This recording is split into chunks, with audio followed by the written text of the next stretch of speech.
वेङ्कटेश्वरवज्रकवचम् नारायण परब्रह्म सर्वकारणकारणम् प्रपद्ये वेङ्कटेशाख्यम् तदेव कवचम् मम सहस्रशीर्षा पुरुषो वेङ्कटेशः शिरोवतु प्राणेशः प्राणनिलयः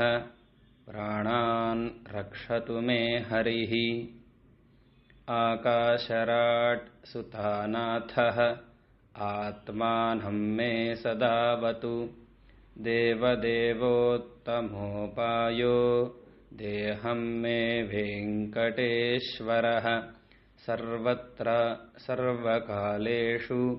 मङ्गाम्बाजानिरीश्वरः पालयेन्मामकं कर्म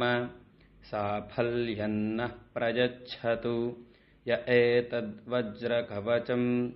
अभेद्यं वेङ्कटेशितुः सायं प्रातः पठेन्नित्यं मृत्युं तरति निर्भयः।